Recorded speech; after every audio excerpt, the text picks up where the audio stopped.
my feeling is that everybody's found it. It has to be, because we're all living in that space. Knowing that there's a refuge of practice is what keeps me on this path, keeps me straight. In the practice lives the Guru for everyone. In the practice you'll find all your answers. It's important to remember that the Veda is not an instruction. It's pure poetic knowledge in sound form. Yeah. So when you start to learn about Veda, Veda is not Vedic chanting. It's actually, Veda is chanting. Yeah. That's what it is. Then as they enter into the space, whether they're just in it or they're talking or they're chanting, they're in the space.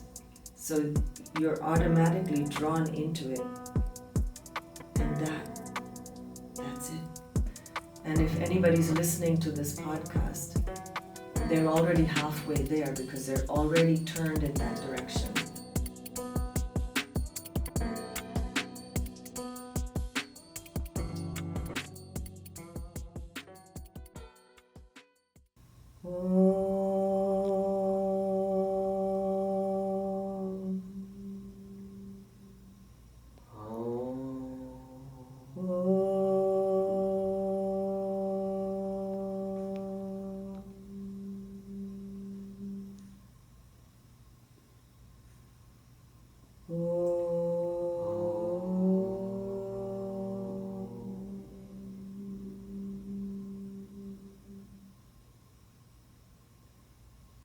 Sita Sita Ram Jai Jai Hanuman.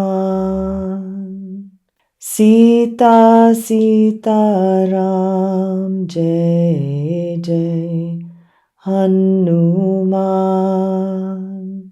Sita Sita Ram Jai Jai Hanuman. Sita Sita Ram Jai Jai Hanuman. So why don't we start off with your own personal journey? How did you get to starting on a spiritual journey of your own? Each time someone asks me that question, I seem to have a slightly different answer. Mm-hmm. And I think talking to you guys, especially young people, I just spent the weekend with my daughter and her colleagues, and they're all, 22, 23 years old, and just entering into the world after college, graduating, and just trying to find their way in the world. So my experience of doing that was moving from India to New York and trying to make a life for myself. Mm-hmm. But prior to moving to New York, I lived off and on in India for only 10 years. Mm-hmm. In the first 20 years of my life, it was only 10 years, because my father worked with Air India. And you probably have never traveled on Air India, but that was the airline. I Did you? Yeah. So my father worked with Air India, and we moved from country to country, every 3 to 6 years. Mm-hmm. But I did spend 10 years of my first 20 years in India.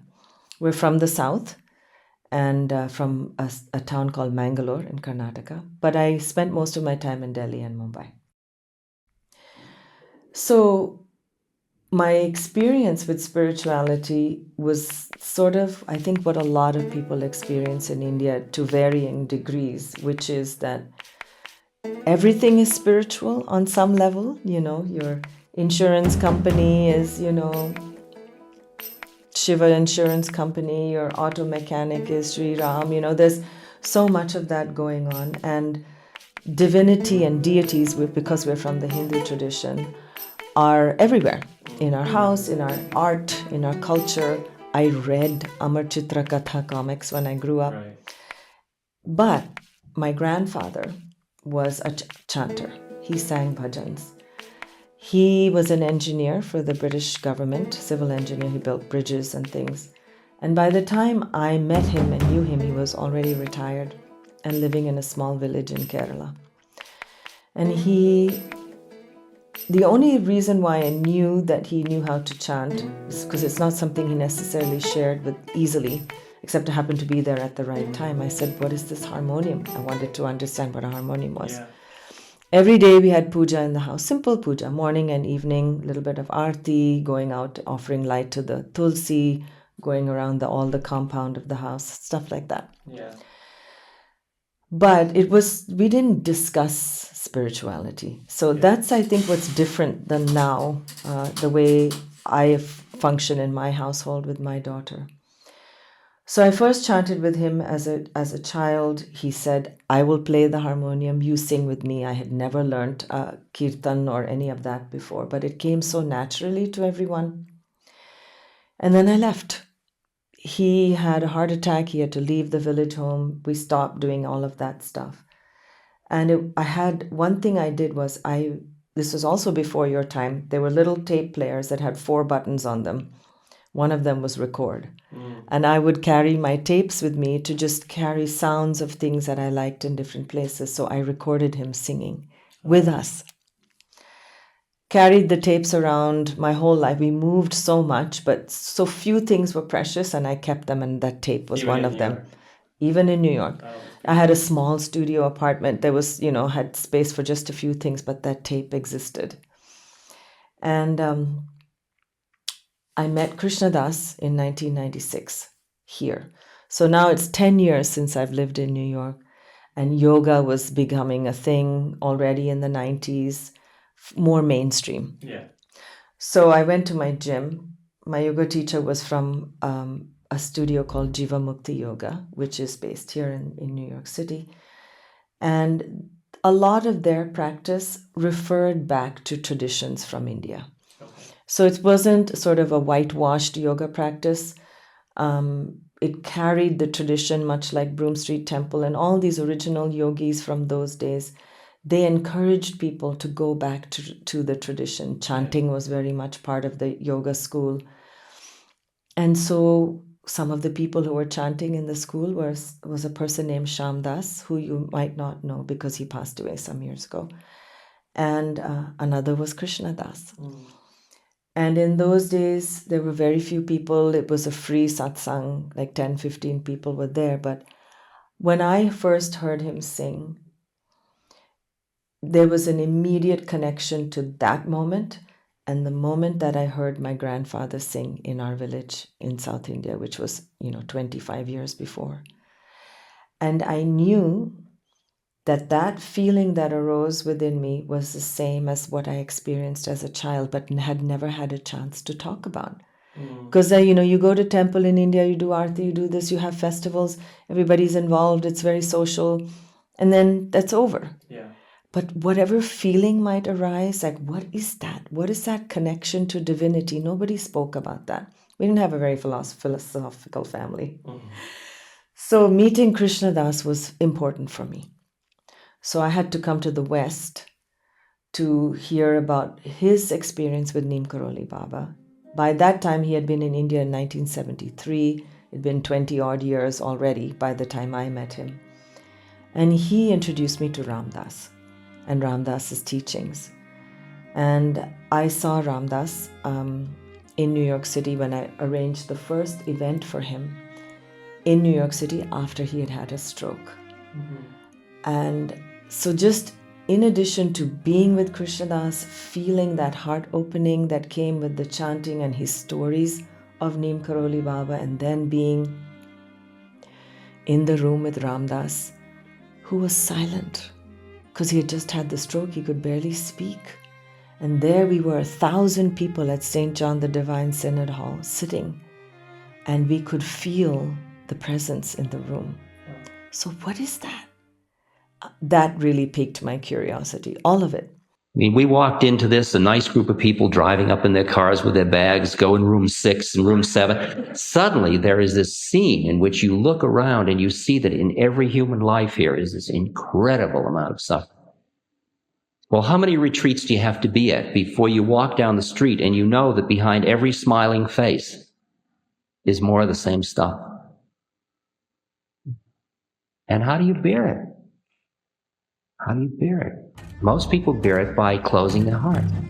And then they feel closed down and that's the problem, that many of us in our journeys of awakening opened our consciousness to the point where we saw that everybody is us. And then we couldn't live that way because we couldn't stand it. So we turned off those higher planes of awareness. And you just got to be rooted so much. Maharaji just kept hitting. I mean, it just feels, he didn't do it, but I kept feeling he did it. But I mean, he didn't keep saying it to me, but I kept feeling hit by these things. Serve people, feed people, relieve suffering. It's all perfect. It's all perfect. It's all perfect. There's nothing to do. Do it. Do it. There's nothing to do. Do it. Work harder. He's doing fine work. He's working hard. Ha, ha, ha. Well, look at all that work. I mean, the whole thing, the confusion was incredible. And the confusion was just these planes of consciousness. By that time, I had finished my job in banking on Wall Street, and I was now taking people on wildlife trips in Africa and India. So I kind of rolled in this whole spirituality with going to India, to the jungle, and taking people on tour, but also going to Maharaji's ashram. And when I went to Kenchi, because I so much felt like I wanted a guru, and Krishna said, well, he's left the body, you don't need a guru, this is what everybody tells you. I didn't want to believe it then. Yeah. I do believe it now. Yeah. And I will tell everybody the same thing. But I did get to meet Siddhima when I was in Kenchi. So Siddhima was one of Maharaji's closest devotees and took care of him essentially for 40 years. And it was through her that my connection to Maharaji and the idea of a guru or presence just deepened.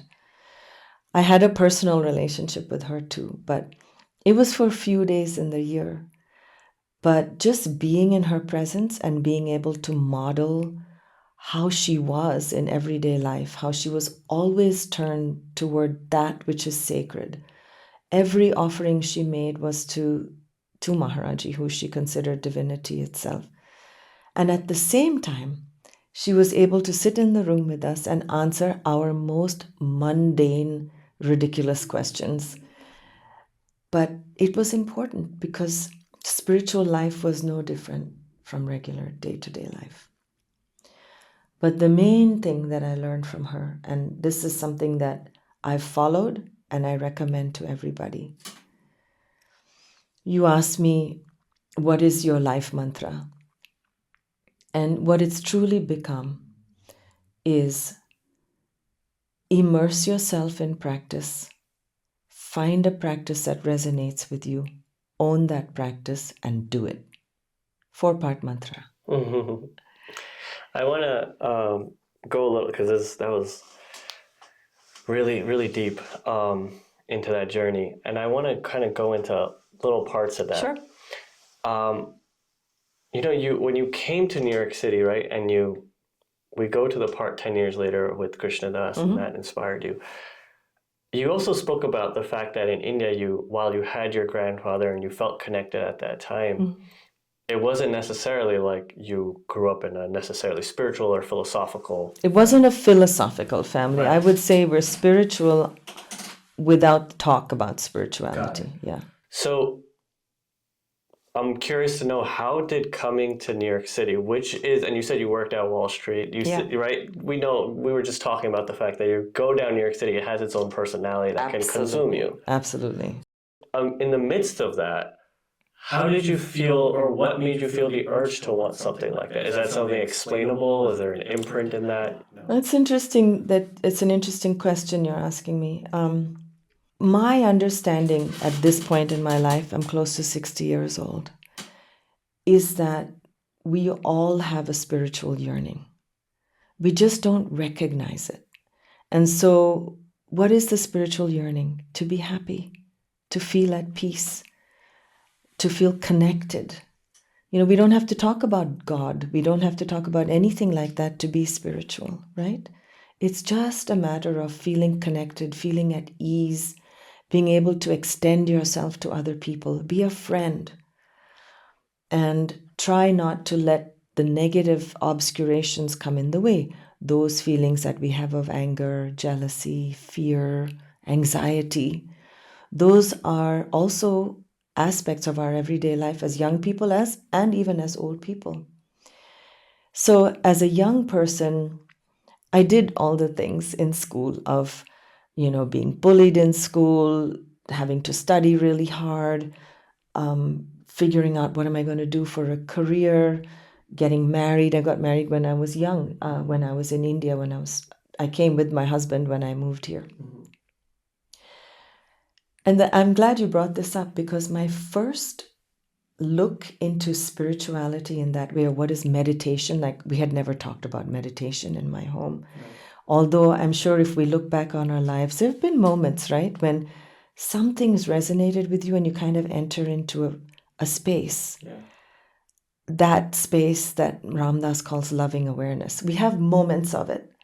I just didn't recognize what it was. But I remember them.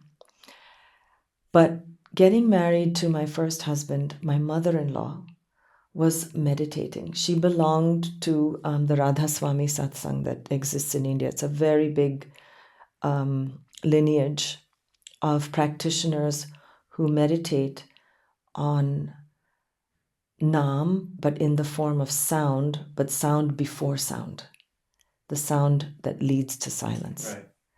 So they have a very specific way in which they meditate. And I remember knowing my mother-in-law.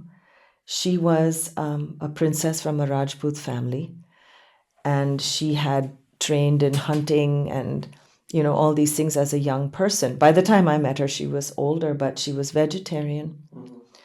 She introduced me to books about Jim Corbett. This is where I got interested in wildlife and nature, was from her. Okay. And she was still very interested in that. But I remember I would go to her room, and she dressed very simply and no issue about anything, but she would open her closet to give me something. And inside the door of the closet was a photo of her guru. Mm. And sometimes I'd walk into her room and she'd just be sitting in the bed and her eyes would flutter open. And she wouldn't say, "I'm meditating, don't come in." It wasn't like that. It was just part of her life. Right. But I didn't have enough curiosity to ask her anything more at that time. Mm. I didn't. Because I was living my life. I was young, getting married, I was going to have children eventually, all that. And so, yet, when I look back and I think back about my heart, I'm still a seeker, still looking for that thing. And we're just not looking for it in all the right places necessarily. And what I didn't know at the time is what she was doing was practice. And it's with practice that we can walk the path as a sadhak with some sense of confidence. Right. And I didn't know that at the time. And it took whatever my samskaras were, it took all those years for me to go through getting what I needed on Wall Street, going and being in nature, starting my own business, starting a nonprofit, all these things.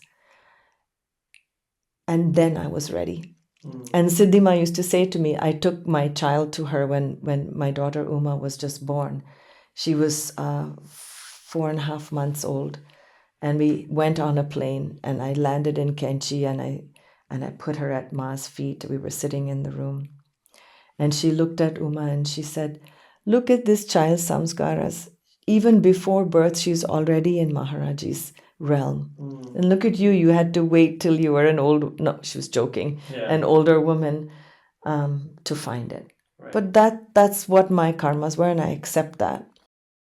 And so she's growing up very differently, but she's still living her life, She's trying to make a career in film and music and whatever she's doing.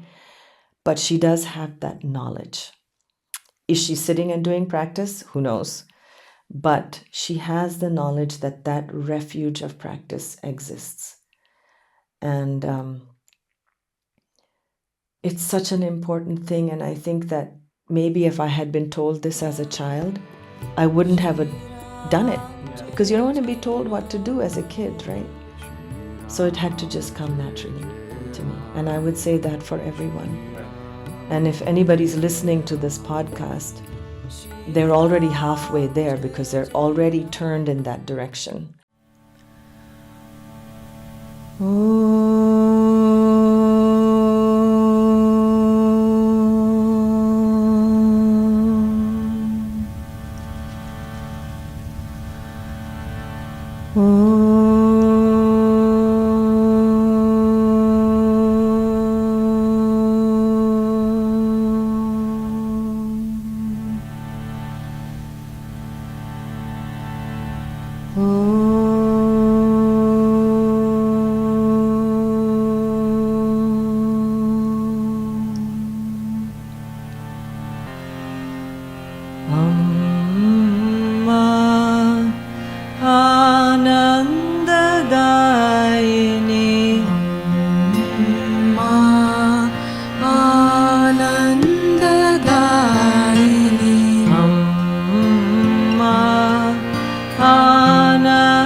I was reading Ramayana, Mahabharata, Devi Bhagavatam, Krishna Leela, all these. It was very interesting to me, and I knew I loved them. Yeah. And when my grandfather died, I specifically went to his home and collected all the books. I don't know why, but I did. Now I have them. And so something was there, so you have to kind of follow your intuition about what feels right for you. You spoke about intuition right now. You've also spoken about when you went to Ram Dass. Yeah. Without him talking, you felt an energy that consumed. Yeah. I know a lot of, maybe this is kind of like the previous question where it's almost indescribable in terms of certain things that are beyond us. Yeah. But what is that energy? Like, what is that which consumes? Because, there are people maybe who have not felt that and they're curious to know, or people who have felt that but don't know how to decipher it. My feeling is that everybody's felt it. It has to be, because we're all living in that space and we've forgotten. And whatever our karmas are living in this life, we have to find our way back to that space. All these great beings who live in that space are still on this side for us to experience it. So when you go to sit with Siddhima, or you were in the presence of Neem Karoli Baba, or you are in the presence of a teacher like Ram Dass or Krishna Das, then as they enter into the space, whether they're just in it, or they're talking, or they're chanting, they're in the space. So you're automatically drawn into it. And that's it. So Ram Dass said a really beautiful thing once, and it's always stayed with me. He said, time is eternal, space is infinite. But when you dive into the moment, there is Maharaji. So just think about that.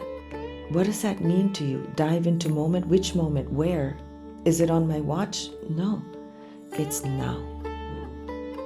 It's now. It's now. Next minute. It's now the next minute. Right. And so everything that we do in practice, whether we're reading sacred literature, whether we're doing Vipassana meditation, whether we're walking in the woods, whether we're chanting Vedic mantra, whatever it is, the idea is to get here. Yeah. Just get here.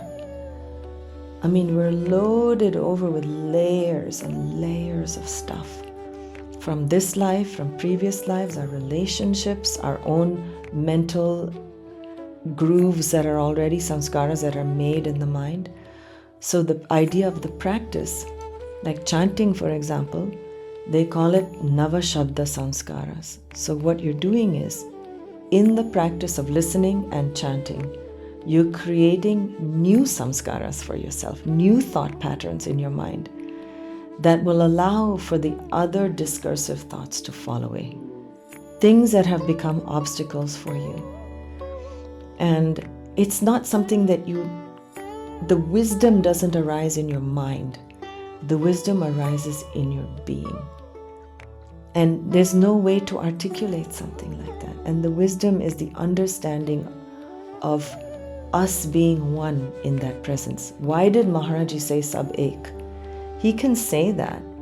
And we can say that all of us in this room, oh yes, we're all one. But do we feel like that? We don't. You're there across the room from me. I'm here. You have your life. I have my life. And we're connecting now as we're talking.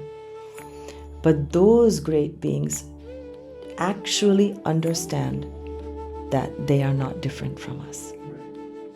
And how can you explain that in words? You can read from the beginning of time to the end of time, if there is such a thing. There's no way to know that. Right. There was, especially the part where you're talking about being in the now and being in the present. Yeah. Sometimes it used to make sense theoretically. Mm-hmm. And then there are moments where you do feel that, whether that be in meditation or whether that be in a place, Right. or like you said, it could be any practice. I was actually, you probably know where this place is, but I was at a monastery in the Catskills. Yeah. The Which Zen mountain. Yes. Yeah. Yes. So I was there, not this weekend, the previous weekend. Okay. And that's the practice, clearly Yeah. the practice there of Zen. You realize when everyone else in that, I forgot what they called it, but basically the area where everyone's meditating, and you see, okay, my body's getting distracted, or this thought is coming up, and then like you feel like you want to open your eyes, but the energy of that room, the fact that everyone else is trying to be silent or is silent, there's a space that your mind also just understands that not here. This zone, this mentality, this space that you're in is about being present. Yeah. So, I think that's a question about really, how do you constantly put yourself in that now? How do you ensure that, okay, right now I am feeling that because I'm in a monastery, or I'm in the woods, I'm amongst these people, right? I'm amongst a good community. But now I'm in the middle, speaking of New York City, I'm in the middle of New York City, I'm in the middle of a traffic jam, I'm in the middle of a work meeting or whatever it might be, or a difficult situation in my life. How do I ensure that this XYZ practice could be even useful here? How do I make sure that my mind can be present and not consumed? Practice. Like anything. Whether you're sitting silently, you're doing Zen meditation or any other type of meditation, any practice for cultivating loving awareness. I love this phrase of Ram Dass so much.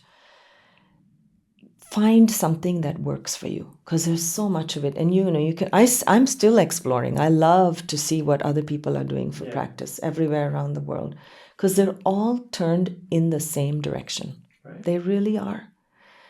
And so, but what I have learned is that it's good to explore.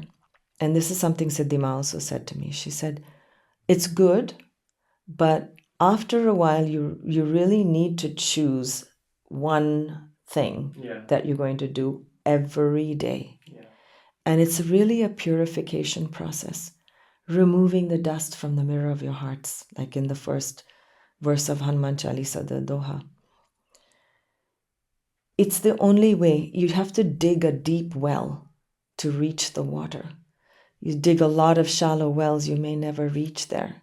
So you do that by continuing to do the same practice as regularly as you can, which is hopefully every day, if not multiple times a day, even for 5 minutes. Yeah. Make something attainable, achievable. For everybody's busy, it's hard, you're running from one place to another. Sometimes you have to work late, getting up early is difficult. There's so many obstacles to that. But find something that you can do. And like anything that you do repetitively, you develop a muscle for it. Right. And then you can do it more and more. Think about going to the gym, okay, a simple thing. Once you start going to the gym every day, you realize, oh, this is good. I can do this every day. Literally, you stop because you have to travel or something happens, and then going back there is just harder, right? So it's the same with practice. That's why it's important to encourage yourself to really sit with something every day. Yeah. I really recommend this for everybody. Choose what it is for you. If you want to do japa practice, where you have your mantra, you do 108 recitations. Yeah. And if you're not even in the best headspace, it doesn't matter.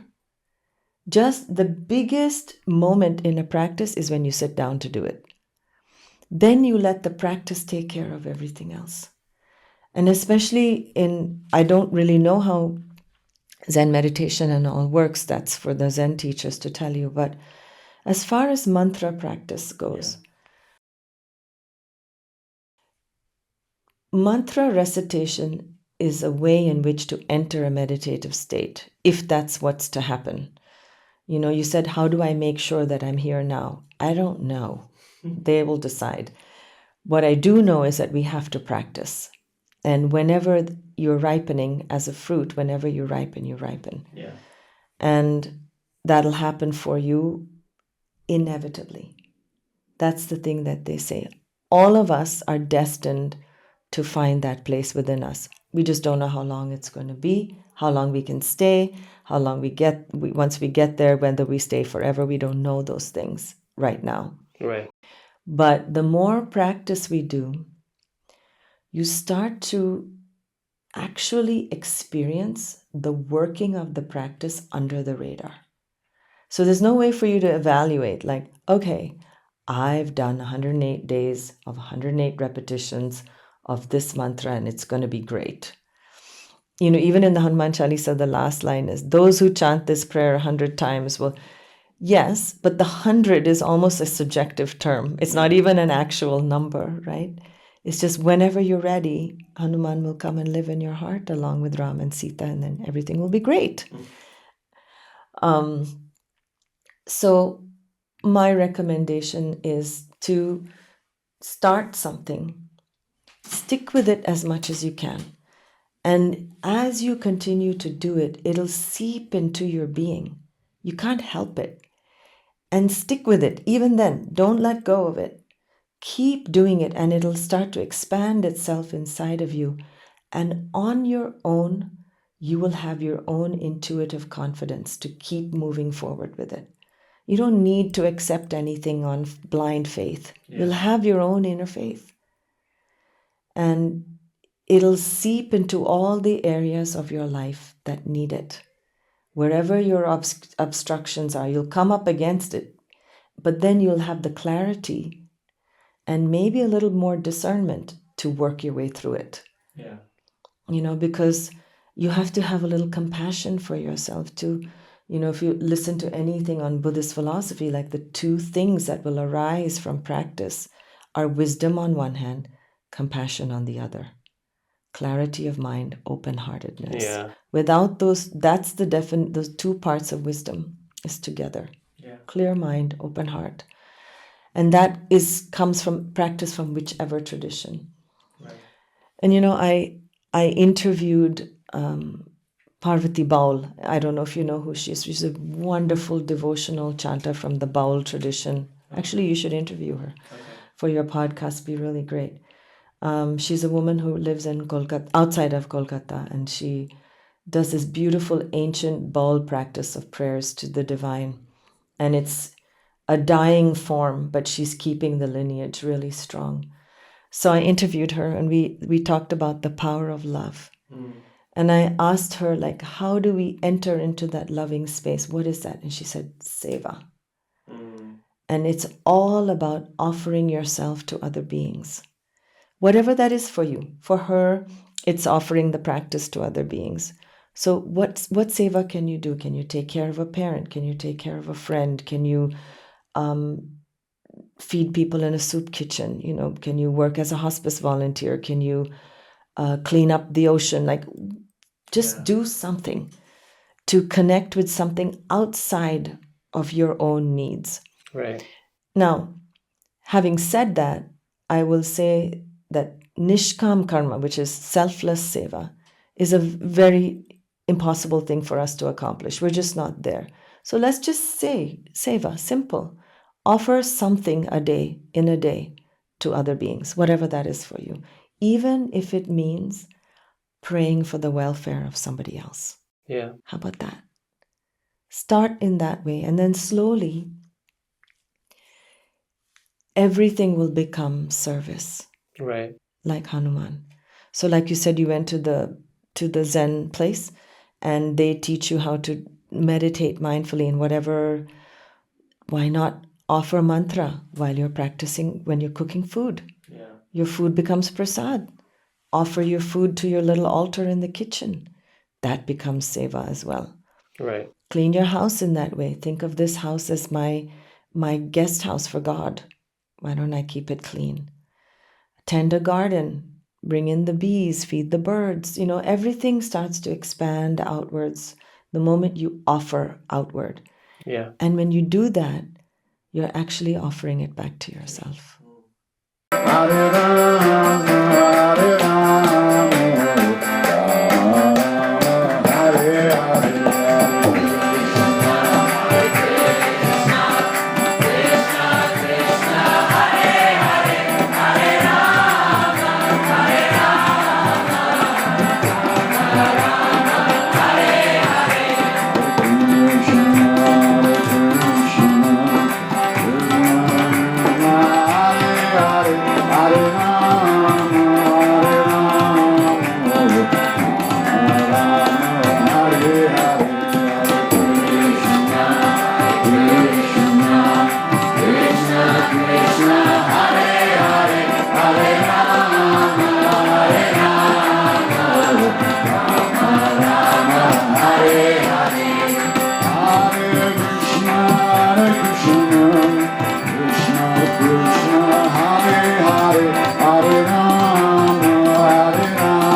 You know, I think one of the parts that you spoke about, which was mantras. Yeah.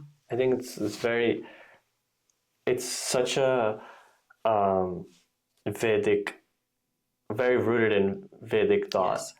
But I think a lot of times we don't fully understand the power of it, and because there's multiple layers to it, depending on your tradition as well, right? There could be the tantric way of looking at it. There could be a bhakti way of looking at it. Not to say that they're mutually exclusive, but according to you, what is that power of a mantra? Right? There's a part of one of the things you said, where you said a couple of times. You said one thing. You said was it's up to. Yeah. And you looked at the sky. It's up to them when it comes, or you would say it 100 times or however many times, constantly, to the extent where Hanuman and Ram and Sita, if that's the deities you believe in, enter you and come to you. What is the power of a mantra, and how can chanting what is the goal of chanting? I think it has a couple of different aspects. My understanding of the origins of mantra in our tradition from India, every mantric practice refers back to the Veda, which is the oldest known sacred text available to us, even though it was orally transmitted for many years before it was actually written down. And in referring back to the Veda, it's important to remember that the Veda is not an instruction. It's pure poetic knowledge in sound form. Yeah. So when you start to learn about Veda, Veda is not Vedic chanting. It's actually, Veda is chanting. That's what it is. Yeah. The knowledge is in the chanting itself. And my understanding of the Veda is that these tens of thousands of Vedic verses or chants, which later on, followed with Upanishads and Puranic tales, and all that came later. But the original Rig Veda was transmitted to rishis who are seers, who've done incredible tapasya and sadhana to, again, clarify their minds, open their heart, receive the transmission. Yeah. And over time, they received it and shared it back in the form of these sounds. And so it's this mystical poetry that has a shape. It's recited in a very specific way, very specific sounds, very specific meters, and it refers back to cosmic forces. And so when I do this, I'm referring to all the forces in the universe. It's not one little being up in the sky. It's everything, the universe that holds us. And I don't know enough to understand how it works. Yeah. But from my own life experience and the fact that this tradition has carried on for so many centuries and found different forms for different people. I have happened to choose to go back to learning about Veda because I'm very interested in the roots of chanting. So I'm slowly learning. And it was interesting when I started to study with my teacher, who's a scholar. She didn't try to explain the background, just a little bit about Veda, but we went straight into the chanting. And she taught us the rules, and we started learning simple mantra together. And so I've been going. So really the process of learning about mantra is experiential. You just have to do it. Yeah. And Vedas is rigorous. You have to get pronunciation exactly right. You've got to get the svara right. You've got the chandas right. And in that, you have the ability to concentrate. So another part of arriving in the moment now is to concentrate. Yeah. Let the other stuff fall away. And it's very difficult to be thinking about many things when you're trying to get something exactly right.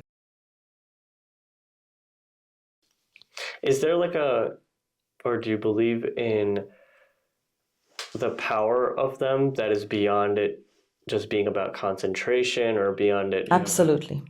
That there is, I know it might sound voodoo or crazy to some people, but something metaphysical about them. 100%. Okay, can you explain your understanding of that? It enables us to connect with our inner being and everything around us. It helps to drop the walls of separateness. If we can't do that, if we're not able to connect with everybody, if we're never going to understand what is sub-ek. What does that mean that we're all one? So all the many ways to do it are actual things like I was talking about seva before. But the mantra is the medicine for working inside of us to open us into that space of presence. And after you've done the practice for a while, you actually physically feel it in your body. You can feel a sense of well-being. It doesn't last forever, which is why you have to keep doing it. But I really feel it's like polishing a diamond. You really just keep working on all the aspects of yourself by continuing to do the practice, and it does its work on you. And I don't know how it works. Does it have to do with the name? Does it have to do with the meaning and understanding what you're saying? Say it's like say it's not a Vedic mantra. It could be that, but I don't know that many people who really do that anymore. Let's just say Om Namah Shivaya. Or even like say the Hanuman Chalisa, Okay, right? There's so many of them. Yeah. You're doing chanting, you're doing kirtan. Yes, I could agree to the fact that anytime I have done that, or anytime that I have done chanting, yeah, there's a feeling that you can you feel it from inside. There's an energy that you feel, but I don't know the effect of it. Of course, given that you shouldn't be thinking about the results of these things anyway, this is a process. Well, I'll just qualify that by saying, yes, you should think about the results because you want to have the intention of having a sense of well-being, not necessarily in that moment, but your life path Long term, yeah. is that. Yeah. Is it? Of course. Yeah. Yes. Okay, just checking. course, I mean, we have all sorts of other ambitions, but ultimately we want to be happy. Yeah. So what's it going to take for us to feel that happiness without limits? Yeah. To be in that place all the time. It's exhausting to feel happy and sad and happy and sad and grief and fear. It's exhausting. But there are beings who remain in that space regardless of what's going on. Right. And it's not a bypass. They are connected with all beings. They feel the suffering, and at the same time, they're able to hold the love. Right. They don't shut down. Right. So we have to be able to get there eventually. Yeah. And my understanding from all these chants and mantras, so let's say it's Hanuman Chalisa, okay? Hanuman Chalisa was written much later. Hanuman Chalisa is derived from the Puranic tale of the Ramayana, which is, though written in Sanskrit and in verse form, it's been expanded, retold so many times in prose. But because it's a sacred text, and we know it's a sacred text, or what they call Leela, or the play of the divine in our realm, we can listen to it over and over again. It's something that you want to hear. It's something that you can connect with because there's love woven into the threads of the story. It's just there. And for me, I've had that in tales when I listen to stories of saints. When I went to school, I went to Catholic schools. I wanted to hear of stories of Jesus or Mary. I wanted to hear about that. Why? Yeah. I didn't mean I didn't read Nancy Drew, but I wanted to read Jesus too. Yeah. So I don't know how they work, but I do know that they work for me and for many people. So if something resonates with you, you'll do it. And if it's a practice, it'll benefit you. Yeah, no, I've heard a lot about it, and especially from, I guess, the teacher or the guru that the tradition that I come from, explains the power of sound and how it, especially in the Rig Ved, and why that was, Om, for example, for that being so significant, and not just Hindu traditions afterwards, many other traditions as well, and how it's almost like a direct connection, like a direct line with the divine, and using that as a pathway for your heart and your whole being to immerse. Of course, it takes, to your point, a lot of practice and a lot of tuning, right, of your own instrument. Yeah.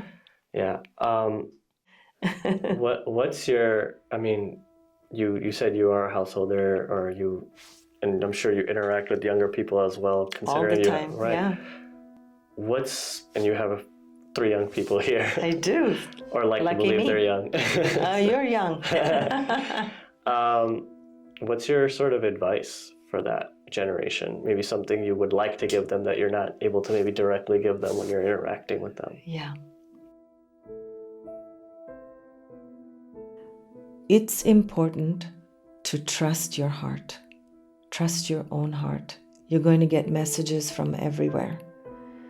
And if they don't feel right to you, they're probably not right. But notice in there where you're having a resistance because it requires too much effort, or it requires letting go of your own idea of the way things should be. Things are what they are. We can change what we can change by our simple actions on a moment-to-moment basis. But trust that in your own heart, you are that true nature that's connected with all beings.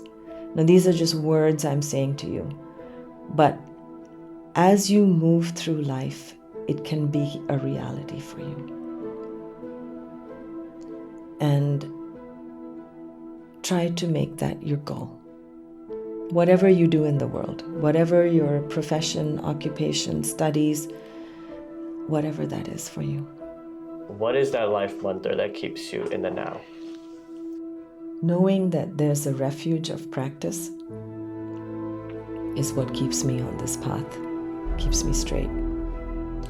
It's always there for me. I just have to meet it, which is practice. And in the practice lives the Guru for everyone. In the practice, you'll find all your answers.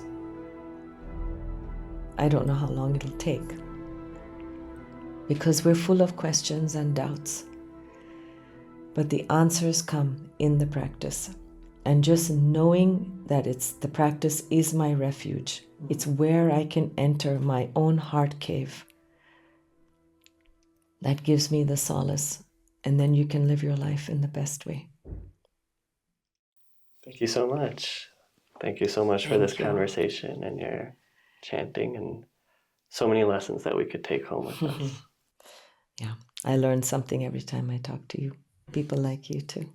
Thank you. Thank you so much.